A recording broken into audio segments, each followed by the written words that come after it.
I've never said some of those things to you, Dad. I did not know that. I didn't know she was in charge of music. I don't think I ever mentioned that to you. I think you know a person's story. In my conversation with singer-songwriters John Maher and John Francis O'Mara, ordained Episcopal priests as well as singer-songwriters, they both learned some things about each other that they did not know. John Francis was taught by his dad his very first guitar chords, and then decades later, he was able to convince his dad to cut his first album at age 73. So we're talking to John Maher about that very first album, Good Things Run Wild, and about the upcoming release. In the course of the conversation, we're going to talk about how influence flows back and forth across generations and sometimes skips generations and is irrespective of time. We're going to also be talking about music and the power of healing that it has. And then in the course of the conversation, both father and son are going to share things to each other that they've held for years, and we are privileged to hear them express that. So it was a really special conversation that I had with John Maher and John Francis O'Mara. So let's get into it. All right. Thank you both for doing this. Before we get started, I could, of course, introduce you to everyone, but I'd rather have each of you introduce each other. And so I want you to introduce John Francis to someone, not as your son, but professionally. Yeah. Okay. See what you say. So this is John Francis, and he is a singer-songwriter. He has won several awards, ASCAP awards and other things over the years. He has toured Europe numerous times and just got back a few days ago from his latest tour of Europe. He's also quite a scholar with a degree from Princeton Theological Seminary, a Master of Divinity, and then Master of Sacred Theology from General Theological Seminary, and he's now studying for a doctorate at Howard University. He just loves studying. That's one of the things he does. He's also an ordained Episcopal priest and has been for about 6 years now. And he is currently doing what we call supply work wherever he's needed on a Sunday, and is beginning to interview around for taking on permanent positions. He's a great connector. He knows like 8 billion people and is happiest when they're all here at the house at the same time. He just connects well. He can go into any grocery store and meet the entire staff, for example, all at once. Just really, really good at that. So that's John Francis. Thanks, Dad. And you got it. All right. This is my dad. His name is John. And some of my earliest memories are of my dad singing and playing guitar with my mom, but also on his own, at home, around the house, or in church. And as long as I can remember, Dad has been an instrument for, I would say, for good things, for the Holy Spirit, for healing, and for offering people grace through his music, through his voice, through his guitar. And he's one of the most disciplined and prolific songwriters that I know. And I know a lot of songwriters. He takes a lot of care in his songs and treats them with a lot of integrity. He's got high integrity artistically, high integrity personally. He's the best person I know. He's my hero, but not in a pedestalization kind of way, but more in like, they say the older you get, men often find themselves becoming more like their fathers, and they see it as a negative thing. But for me, the more I can become like this guy, the better off I'm going to be in life and the better person I'm going to be.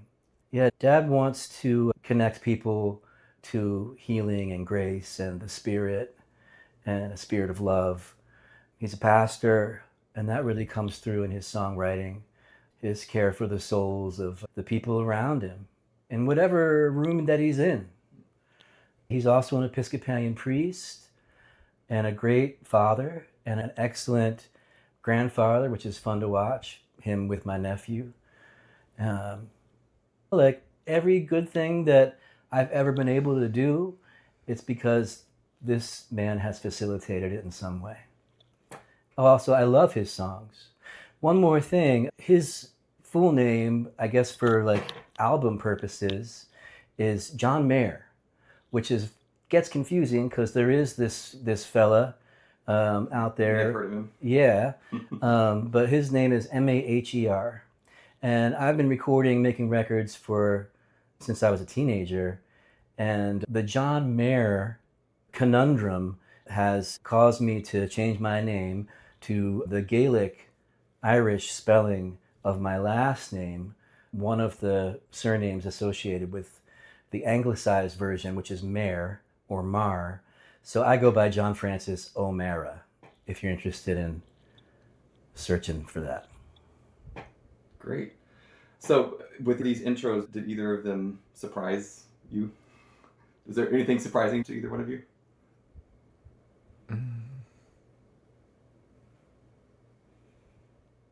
Well, I've never said some of those things to you, Dad. Yeah, that's right.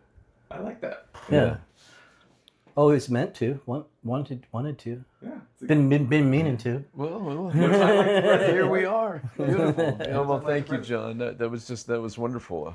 Yeah. So what's your earliest musical memory of each other? I remember you standing in our driveway, belting out at the top of your lungs a Billy Joel song, which I don't remember what that was, which song it was. It had to be Piano Man, probably. Could have been. How old was I?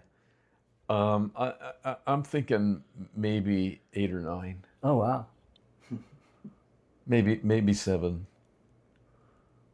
Wow. That's my earliest musical memory. That's cool. Yeah, well, I remember I have, for some reason, an ironclad memory, even as far back as like when we lived in Philadelphia, when you were a deacon. Yeah. In Frankfurt. Yeah. Or Kensington, Frankfurt. Frankfurt. Yeah. And I remember you playing guitar and singing in the row home. You're not gonna. I mean, mom can't believe I can remember this stuff, but remember you opened the door to the front door of that row home, and my little play space. I was 2 years old, and my little play space was right there near the door. Yeah.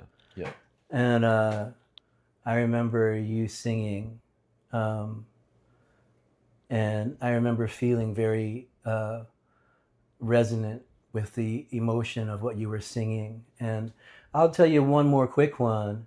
Growing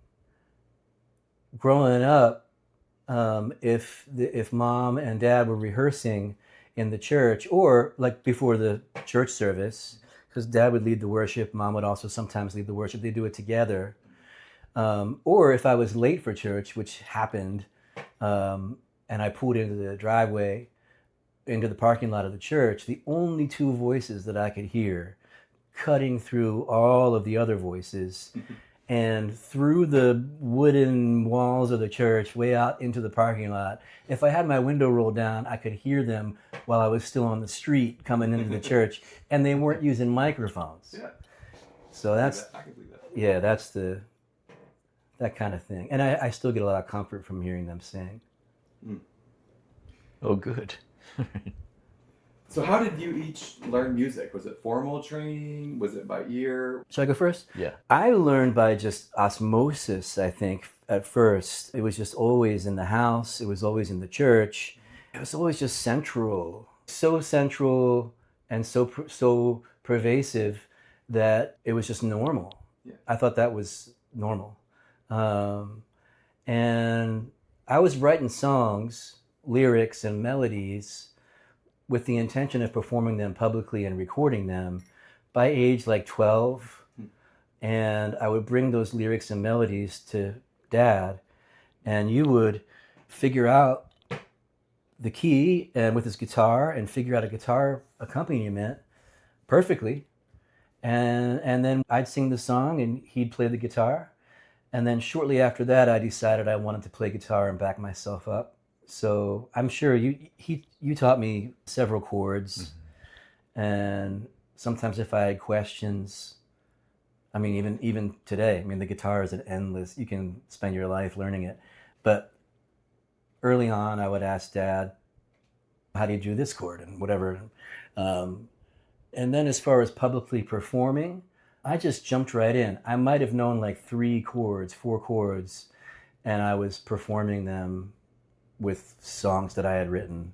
And Dad would often back me up or accompany. Yeah. Yeah.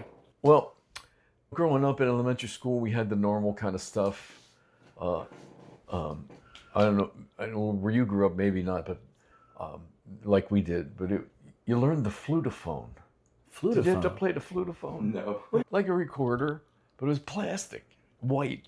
And everybody in 3rd grade got it, and somebody would come into the classroom and teach us what to do, how to play it. And I guess I learned something that way, because later in junior high, I took up the clarinet. I did not know that. Yeah, I did. Well, it was okay, but if you played the clarinet in junior high where I went, you were also in the marching band. And I had a real tough time playing the instrument and marching in time at the same time. Still does. I just couldn't do it. So I gave that up, which meant I didn't have to read music anymore.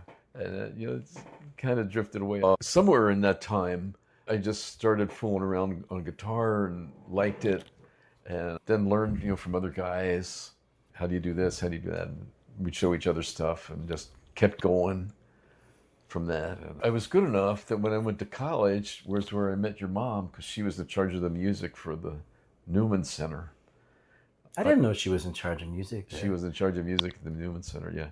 So I said, well, who do you have to see to play guitar here? And they said, well, you have to go see Carol Madden. So I went over and said, and she had me audition and all that.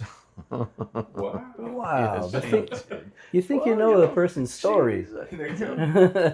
Yeah, you don't get anything past her. I'm telling you that right now. But yeah, so and I got into that and learned some more, and then kind of plateaued for a lot of years at that level, which was fine for playing in church and all that. But I get close to retirement, and I'm starting to think, I've been playing for a long time. I should have more to show for it than I do. So I just bopped around YouTube, and I found a teacher whose online courses I could actually learn from. I started buying that guy's courses and improved. I still do it that way, still learn stuff that way. What age were you when you did that? I'd have probably been around 68. Yeah, he was, yeah, 68, I think. So it was just before COVID. And then I retired at 70 and could pay more attention to those videos. And now he's like always so disciplined and always deep into the songs that he's writing and improving his lead skills. Just wow. Yeah. Can I add to my answer a little bit? Please. I just wanted to bring it to the present. So for 20 years, just out of college, I played roughly 200 to 250 dates a year for 20 years before I went to seminary. Yeah. And the people that I played with are some of the greatest players in the world. And I know that's subjective. However, like most people think that the people that I have played with are some of the greatest players in the world. And I've learned so much from just shedding with them in the studio, playing live, just being around them. Like the whole the whole enterprise rises. Like we're greater than the sum of our parts. Yeah. Synergy. Well, related to that, with your dad, how much did you learn from that osmosis, like you were talking about, and how much was deliberately kind of you actually showing him fingering and all that? I remember learning on my own after he would be like, here's how you play this. This is D. This is an E minor. Here, show you. No, your finger goes here. He'd show me the chords and then show me a basic down, down, up, down strum kind of thing. And then I would just spend days deep into practicing and learning that. And it didn't feel like learning to me. It didn't, like, when I was teaching myself, it didn't feel like I was teaching myself. It was just I was just consumed by it. Exploring. Yeah. But then it's hard to say how much is osmosis and how much is actual hands-on teaching, because the two of them, mom and dad, are just so musical that I think it's just like in the fabric of the way that I think and feel and see and experience the world. And I got that from them. I think that's osmosis, yeah? Yeah. Yeah. That makes sense. So, John, was there a point when the direction of the influence changed and you felt like you were actually being influenced by John Francis? Mm-hmm. Yeah, and I think that was very gradual over time. I don't remember a particular point where that happened, but some of John Francis's passion lies in the older country styles of telling stories that make a difference, that shine on things that shouldn't be. And the way that influenced me was, there's a lot of times I'm thinking, I wonder what I want to do. You know, I mean, that I didn't feel like at that point I had that kind of a focus, and it carried over. I don't think I ever mentioned that to you. Maybe No, but I wondered. I yeah, right. sort of sensed that. Yeah, there was an article about where he was interviewed for a newspaper in, I guess it was Harrisburg, when he was a student at Messiah College. Huh. And it talked about his focus on justice and setting things right. And the thing that really got me in that article was the reporter asked, "Where did you get that from?" He said, "Well, from growing up in St. Mary's Episcopal Church, where my dad was." And I thought, I don't remember preaching anything like what he's talking about. But it was there. Yeah. It was there somehow. Yeah. And so he took that focus. Later, I started writing very specifically about discipleship in a manner that was not a typical evangelical moralistic kind of thing. But, you know, it's like, was Jesus telling you something? What are you going to do? Writing songs about that. And that was a very specific focus my last, I think, 8 years before retiring. And those are the songs are, and some of those are on the CD we did, Good Things Run Wild. That's about that. Yes, and congratulations Thank you. Yeah. on the release of Good Things Run Wild, your first album, right? Oh, it's not out yet. Not No, quite no, released. pending release. Okay. Anytime now. Okay, do we have a date, or release date? No, we don't have that. No, we're still finishing it up. Yeah. So, had you imagined making an album like this? No. I hadn't imagined making any kind of album of any way. John Francis said to me once, you know, you should make a record. Then he said to me again, you should record your stuff. And then he said to me, We're going to do this. we're gonna do this. And the real one that caught me was, you should do that before you're too old to do it. Oh, did I really say that? You mentioned that. That's right. You went there. So, Wow. And I couldn't get around that one. So off we go, and to the studio. And John has his friends from Philadelphia, wonderful musicians, really generous group of people. I mean, My goodness, yeah. John has great generosity, and all the musical friends he has there do. They're some of the greatest musicians in the country, and you know, they're just Yeah, they're good. There I am. At that time, I was 73, and I spent all day in the studio. And they say, "Hey, we're going to a listening party. You want to go?" So I'm not going to make it. I'm not going to make it. I'm not going to be awake by the time it starts. Right? And I wasn't. Which was true, yeah. He's got a photo of it.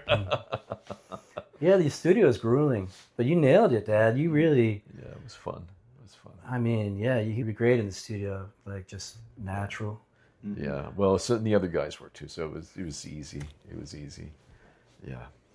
But that's the only time I've thought specifically about a recording.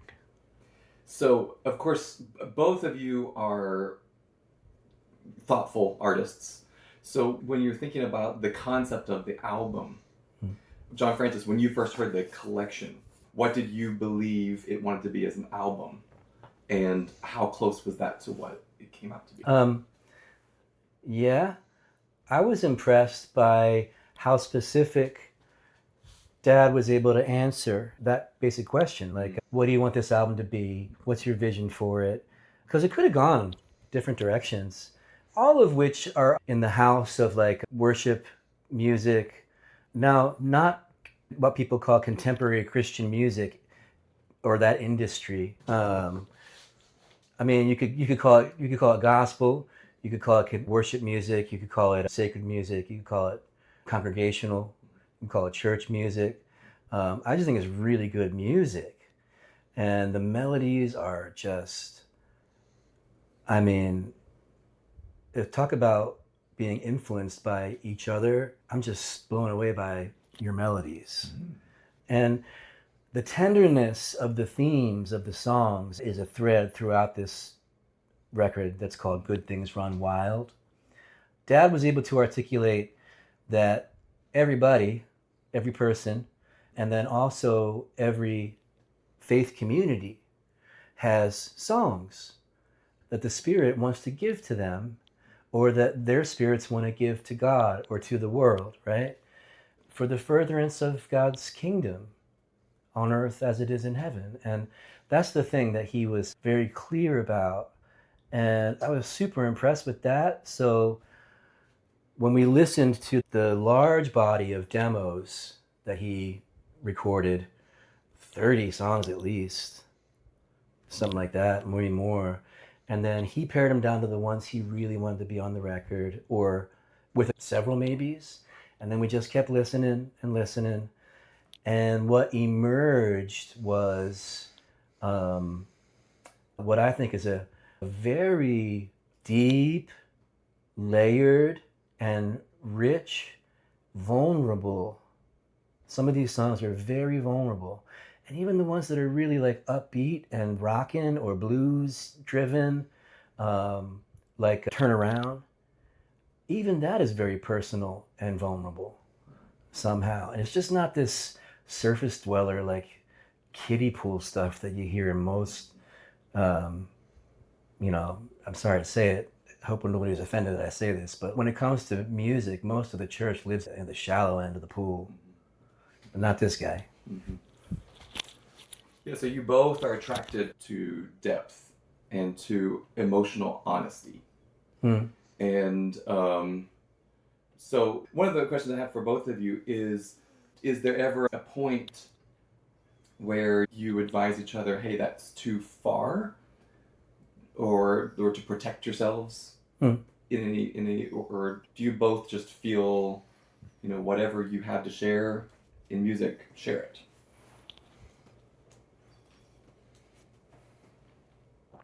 Yeah, I feel strongly that whatever's there, share it.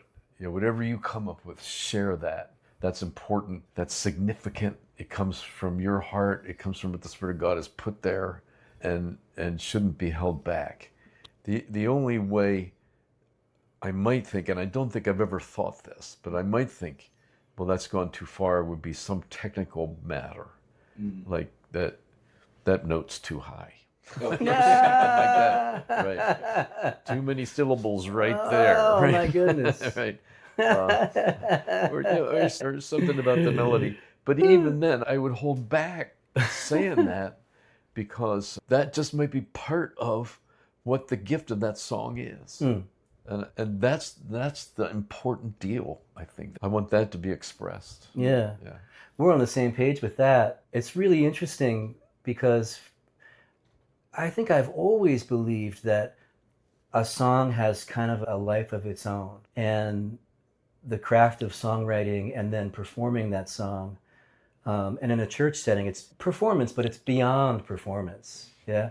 The craft of letting the song be its own sort of entity. So serving the song, I think when we fail to serve the song, that's when we've gone too far. Right. Yeah. Could we talk through a song from the very spark, the very beginning of it, to the end of it? Like, and just like, did it start with voice memo on your phone, or what was the process? Yeah. Do you have one? I have one in mind. Do you have one in mind? All right. There's a song that's going to be on the CD whenever it's released called What If? And What If I wrote in 2016. And it was one of my first attempts at writing about discipleship, honest discipleship. I voice memoed it, sent it to the musicians who were in the church at that time. And then we did it. And that's the voice memo that I have here on the phone, is that. And I don't remember clearly, but I think that particular voice memo was, I sent that song to the local dance company, and they choreographed it and came, and as part of what we did on the Sunday liturgy, they did that as part of worship. It was striking, the choreographic things they came up with. So that was then. I really wanted to hit home with, if you think you've really messed up, then you don't slide this way. See what the Spirit of God is telling you. See what it is to touch the hem of the garment of Jesus when you feel like that. You don't have to get all squared away. And all the song is about that. And then I've done it a couple of times since I left that church and going to retirement. Nowhere in worship, but just singing it like I've done a couple farmers markets. Sing it there. Nobody repented, but it was okay. And, You never know. Yeah, they may have gone home, right, and done that. But then when we got into the studio, the other musicians that were there, I thought grabbed hold of it. They loved it. Made some suggestions, put in an instrumental part in there partway through between chorus and bridge or somewhere, which really sounded great, I thought. They just took it a step further, and I love the way it sounds on the recording. Yeah, it sounds so good. Would you play a little bit of it? Just a chorus of it or something? Or? Let's see if I can. Remember, I'm an old guy. You're still young. You look young anyway.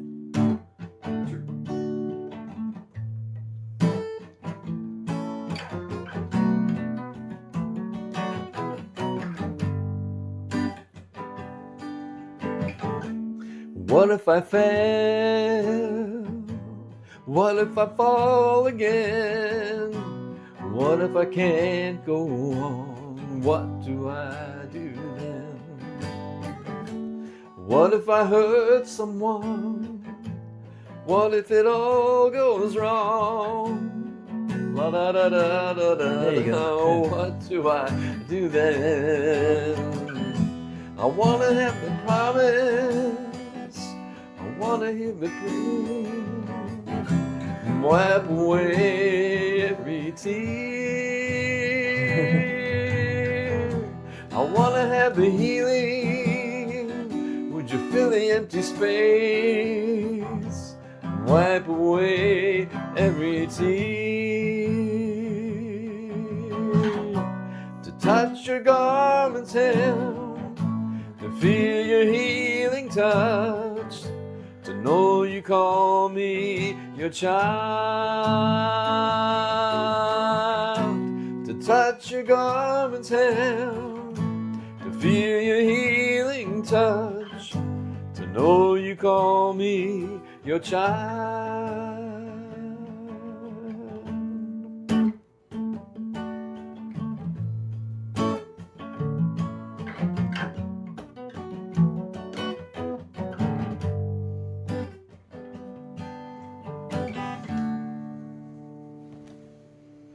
Thank you. All right. Yeah. Thank you. Yeah. Okay, so much of producing, so John Francis, getting to the kind of production of it, is getting the best performance possible from the artist, of course. Mm-hmm. So did the relationship you already have make it easier? Have you produced before? No, it's the first time I've produced a record. Okay. And I'm co-producing it with my friend Todd Irk. Okay. Hey, Todd. Todd's a multi-instrumentalist. His first instrument is bass, but he's a producer as well. And we've worked together for 20 plus years. He's in Philadelphia. But yeah, we're doing it together. And I did have a pretty hands-on approach to the production, especially vocally, I think. When it was time for him to cut vocals, I brought a lot of what great producers have shown me in the studio. I brought it to him. And he just really just fell into it really organically. And somehow, like, studio's tough, you know, because you're really under the microscope. And somehow he was able to bypass all of that sort of self-critique. And there's a tendency to want to be affectatious, or you can become affectatious without even knowing you're doing it. And there was none of that. He was just himself, and his true voice was coming through. And I thought, oh, good. Like, we got it. Yeah. So John, did you find it easier or harder to hear, you know, I think you should do that again, since it was coming from John Francis? Oh, I much easier. I mean, I was just so happy that he was there and saying what he was saying about do this, try, not that, try this, and all that. It was so helpful to me, just because I've admired your work over the years, and the recordings that you've made. They're just wonderful. And I thought, well, the trust is already there, right? Yeah. You didn't have to build it with. Yeah. Thinking maybe I could do that. Right? And some people think we have similar voices, and I can hear it sometimes. Yeah. So, and I've listened to my dad, I've listened to you sing my entire life. So I kind of know what you're doing. Oh, In right. a way, you know what I mean? I do. But a good trick in the studio is to say, hey, that was perfect. Let's do it again. Yeah. Or voiceover. You sing over what you just sang. Do the same thing, right? Yeah. What? Yeah. Is the difference in generation palpable in in Good Things Run Wild versus John Francis, your album? Right, exactly. Sure. Oh, if I can put a couple of bars of a Motown progression into a song I'm writing, then, you know, this is great. Yeah. This is great. Yeah, that or some of the more poppy stuff of, you know, Beatles or Turtles or whatever from the 60s. And the bluesy stuff. I mean, even today, my guitar hero is Joanne Shaw Taylor, a British blues rocker who's, I think, just incredibly good. Yeah. Yeah, and so that's from when I grew up. Interesting. Yeah.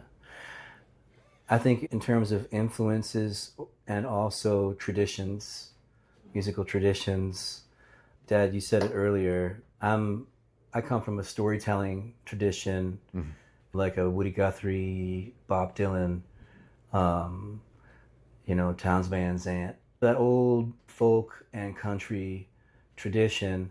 When I hear that stream of storytelling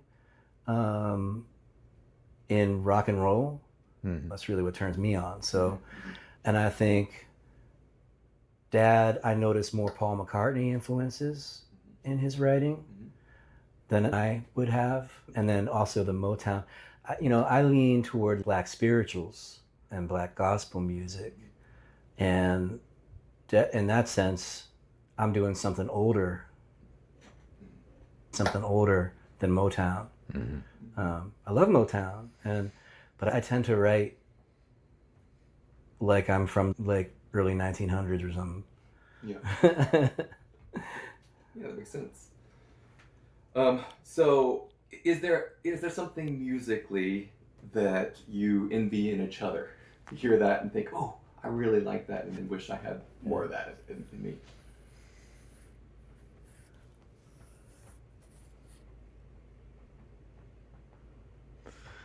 I think John has something that I really admire, which is the capacity to really deeply match melody with lyrics.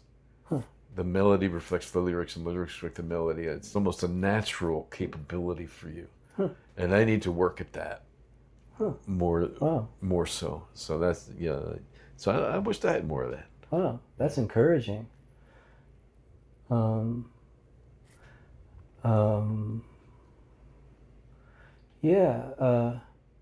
Interesting. I just got off the road, and The shape of my live... Let me interrupt just to say, promoting your new album, Forbidden Hymns. Oh yeah, here you go. That's the new Show That's the new LP, produced by Ken Coomer, who's a drummer from Wilco's first several records, and some great performers on that record. And a song I co-wrote with John Carter Cash, the son of Johnny Cash and June Carter Cash. But back to your question, what I wish I would have more of that Dad does naturally. Just coming off the road, I'm excited for what's opening up in my live shows because they've become sing-alongs. Almost like that's the point of the concert now, is for us to sing together. And there's something that really happens with that kind of collective singing. It's really cathartic, and people can experience hope or grief together, lament together, and there's a release that happens, and you feel like you're really doing something together. And I feel like I learned that from Dad's style of leading worship in church. And his songwriting is very much about doing it together and developing a collective kind of voice. And so I caught myself thinking, while I was leading people in a chorus together and encouraging them to sing, I found myself thinking, oh, I learned that from Dad. So if I can do more, I think I'd like to see where that goes. Yeah, that makes perfect sense, especially with the word hymn. And I know I've sung along with John's songs before, so they do invite people to join in. That's terrific. And they're catchy. Mm-hmm. That's right. In my second CD will be Everybody Now. Yeah.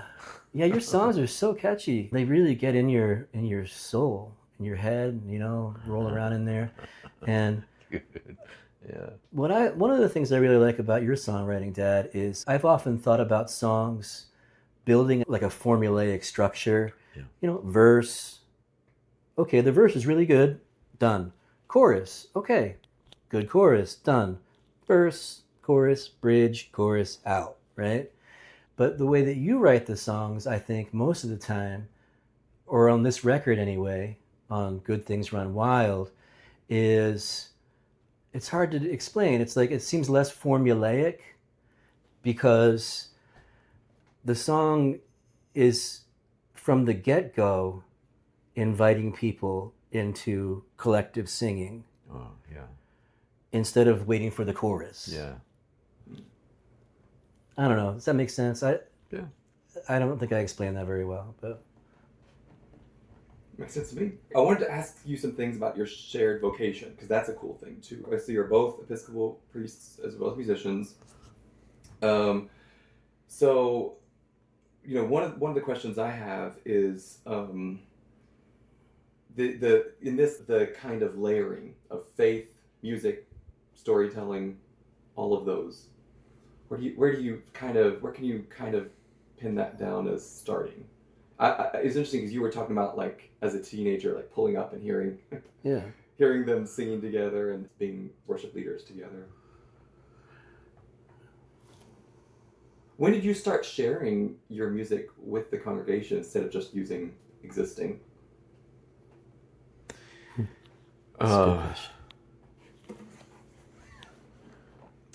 I would think that was early on in my time in Pennsylvania at St. Mary's. I was there 24 years at that church, and I would think it would have been the first couple of years, and I didn't have many songs then, like maybe one song or something. We had a Wednesday night service. We called it Prayer and Praise. Which in the song too, though. Yeah. Oh, yeah. You write liturgical pieces. That's right. Yeah, and we'd use those. They were shorter. Was that a common thing, or was that kind of unusual? No, it's unusual. Yeah. He wrote a beautiful composition of the Sanctus, which is, holy, holy, holy. Yeah. Yeah, thanks. Thanks. That's where that started, sharing with the congregation there, the service of others, and all that. It just seemed natural.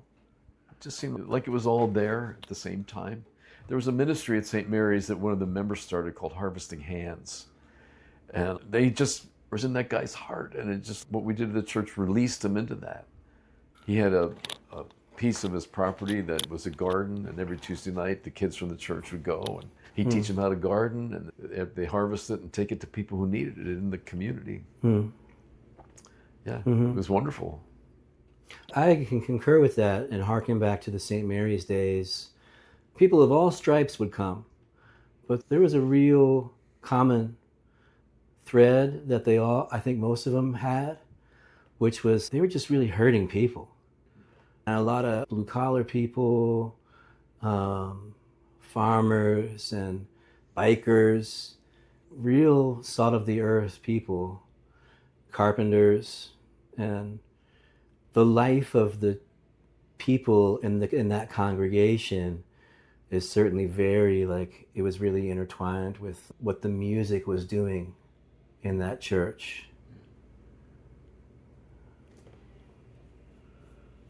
Interesting. Are you talking about what the music was doing stylistically, or like the lyrics? And...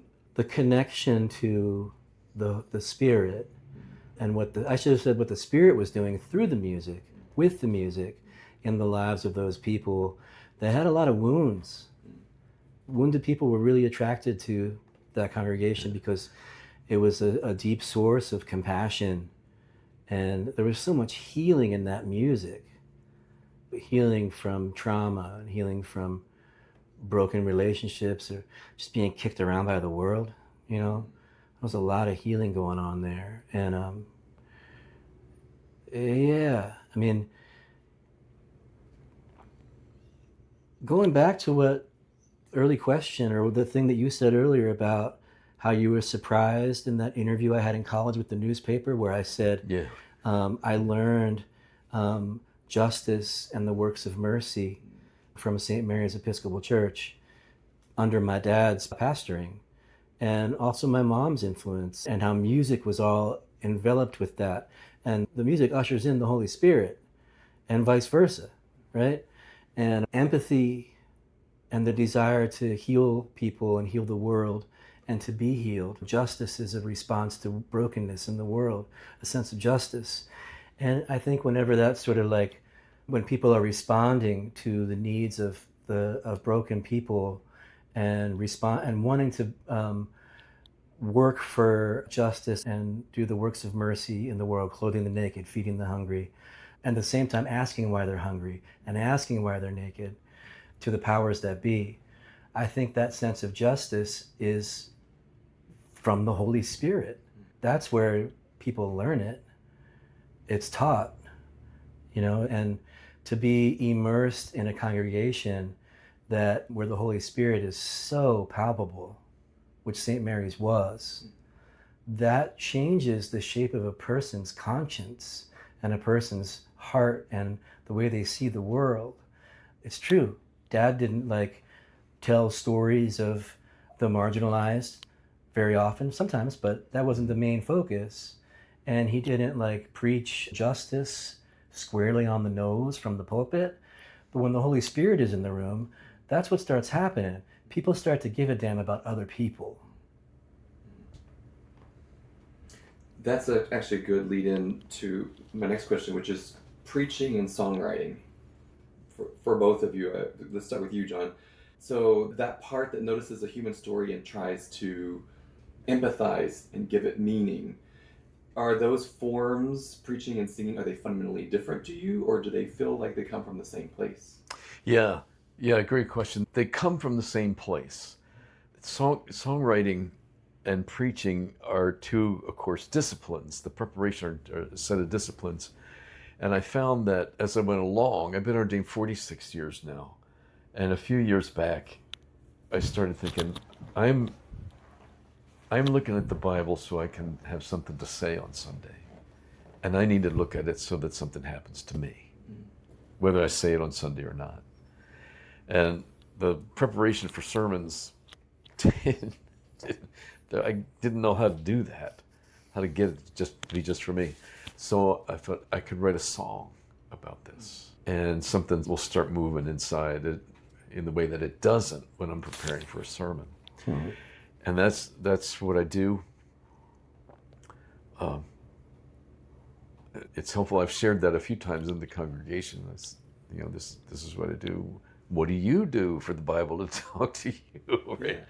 But I used to do something when I was at St. Francis over here in Goochland County for a few years, and I started during COVID, was Music Monday.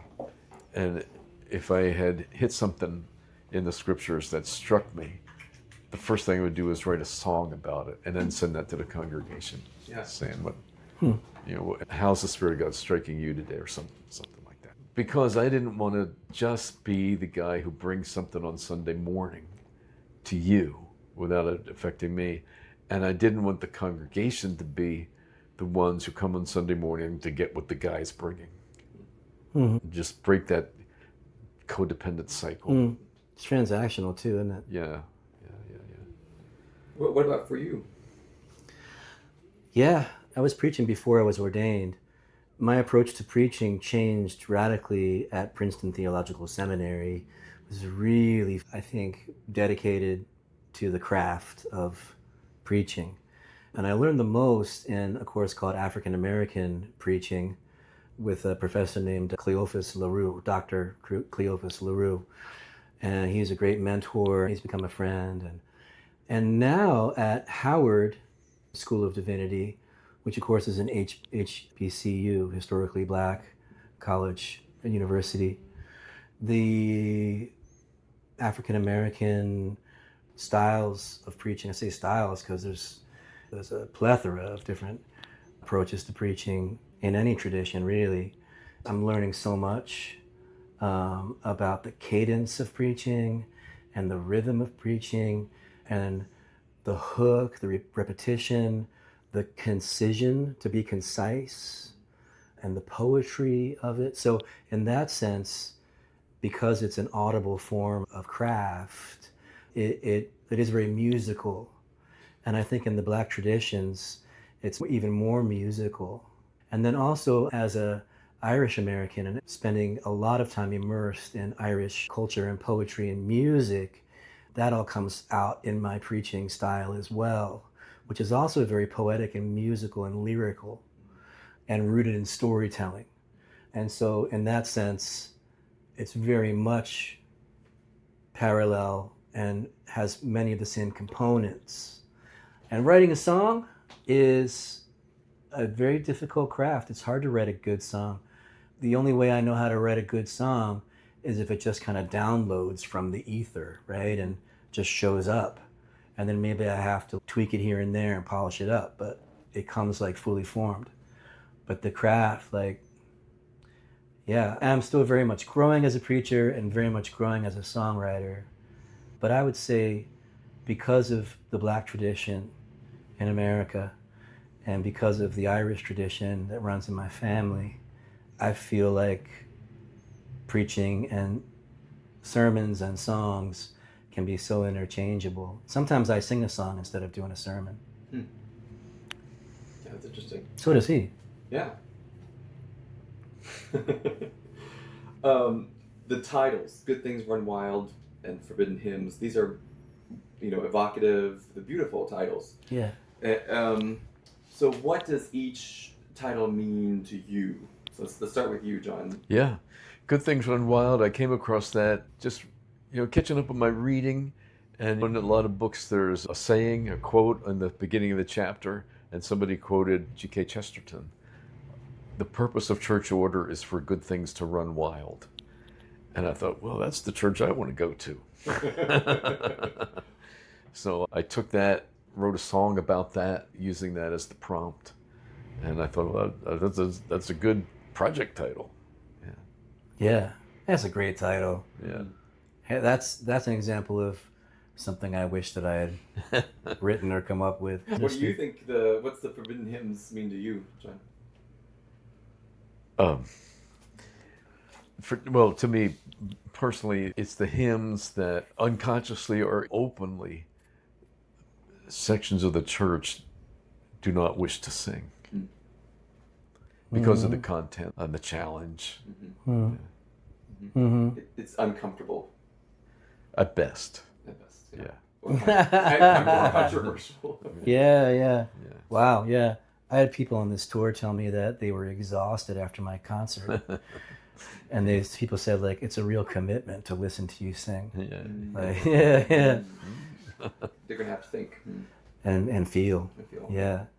And Forbidden Hymns for me means personally, like, the songs on this record and the tracks themselves, the recordings themselves, have been finished for like 12 years. And I sat on them, kept them not even on the back burner. I didn't think about them very much. And when I did, I really longed to put them out, but I didn't feel ready. There's a lot of things going on in my life that made it so I was becoming a priest, and then there's a whole lot of other stuff going on. So I felt like it was forbidden for me to put the record out until it wasn't. And we all started seeing that there's a new threat of erasure in our culture, in American society, coming from the highest places, where literally history of vulnerable and marginalized people are attempting to being erased, literally. And everyone from Toni Morrison to Maya Angelou to the Navajo code talkers to, Black, brown, and American Indian people, indigenous people, are literally still being stripped of their voices and their stories. And that's not going to happen on my watch. And it shouldn't happen on the church's watch. And so as things are being banned and censored, as LGBTQ plus people's lives are being discarded and their very identities are being censored and banned, I'm going to speak as loud as I possibly can. And not for them, because they're not voiceless, but I'm going to stand right next to them and shout as loud as I possibly can. And that's what Forbidden Hymns is about to me. Which brings me to your future with what we're gonna do. What are each of you working on artistically now? What's the next steps? John, you Okay, I'll go first. I don't have anything really solidly coming along in my mind, but I have this desire to be an encouragement to small churches who think that they're not good enough. We're both in a position now where we're in the Episcopal Church, it's called supply clergy, where you go and you fill in at a place that doesn't have somebody ordained. And there's a lot of churches, the reason they don't have somebody serving them, an ordained person serving them, is they can't afford to do it. They're too small to raise that kind of money in the giving and the offerings and so forth. And you can't do enough bake sales to cover that. So they feel, we're just this. We're not much of anything. We don't matter. Really. Yeah, all that, and they do matter. I would love to just visit smaller churches, share my songs, and say I wrote this while serving a smaller church because there's something in that church that we shared together, and you can have that here too. You have a voice. Yeah. You have a gift to the community. You mean something to God and to the church as well as to each other. And I want to see you grab a hold of that. I want to do that. That's great, Dad. Yeah. That's great. I love that. Amen. Yeah. That sort of piggybacks off of what I was just saying. I mean, a common person, average person, can get swallowed up by all the noise and the competitive nature of things. And let them have a voice and be a platform for them to really shine. Yeah. Or at least express themselves. Yeah. Hello, I'm here, right? And that's kind of what I want to be doing on my next project. And I'm talking with producers about it now. For my doctoral thesis and project, I'm writing liturgies with including songs in those liturgies, based, I think, mostly around the Eucharistic feast, and like it will be a service on a Sunday morning.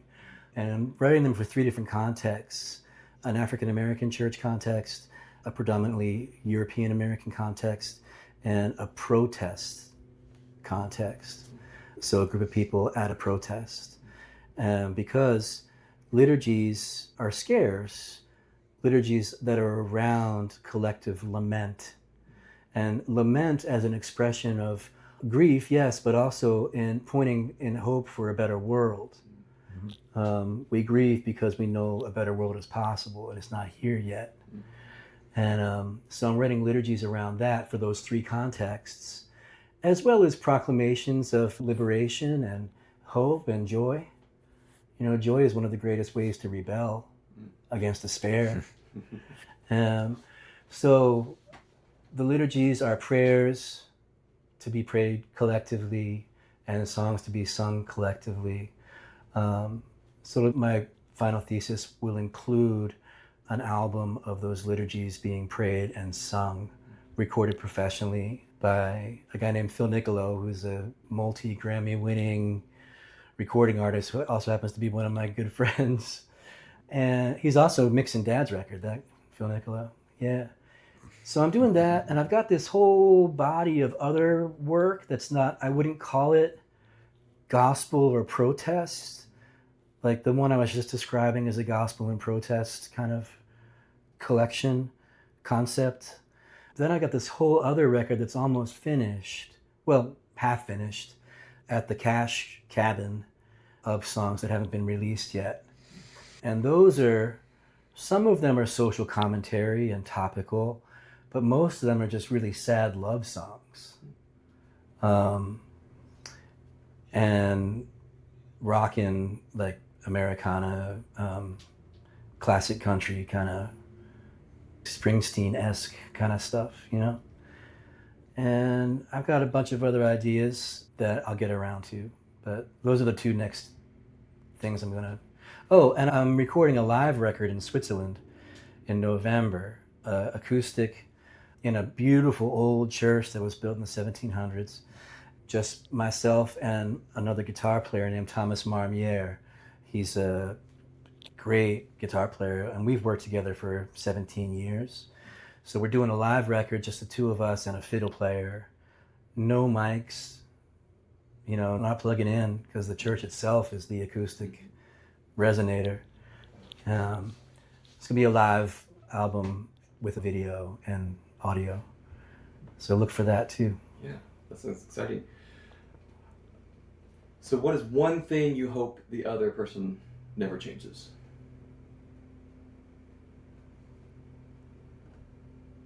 You're good at this. Yeah. Yeah. I am hoping you never change your commitment to the marginalized. Hey, all right. Deal. Okay. Ain't gonna happen. No, all right, beautiful. Yeah. Wow. Huh.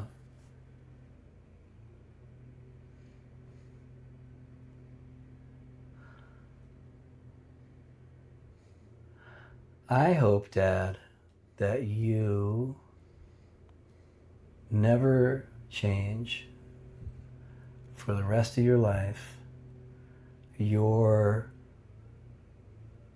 deep and intentional communion with the Holy Spirit, because that's the most attractive thing about you, among a long list of other things that are very admirable. But your intentional communion with the Holy Spirit, I hope that grows and grows and grows exponentially even. Yeah. All right, John. Excellent. Thank you. Yeah. So finish this sentence for me. Making this album together changed the way I see my son because... I saw him in his professional setting in a way I hadn't before. Oh. Never been in the studio with him before. So, Yeah. Yeah. That's great. Yeah. And what about for you? How did it change the way you see your dad? Well, I'd never seen him as a recording artist until now. And he is, I mean, and you know, along with that, it's like, I didn't know how he was going to be in the studio. I didn't know how he was going to take to it. And man, talk about rising to the occasion and then some. So I saw like, okay, you know, there's a range of versatility here. You know, that was cool. I love that. And rocking out with my band, my guys. Yeah. Yeah. Love that. All right. Well, thank you both for your time. Thank you for letting us into not just your music, but into a little bit about your relationship and that love that's there. And you've got a lot of the spirituality, the love for God and for people and for each other that shows. And I'm definitely going to send all the people running to get both albums. Great. Thank you so much. Thanks for your time. Well, Thank you. It's wonderful. Thank Yeah. you for having us. Yeah. Good job, Dad. Yeah, you too, John Francis. All right.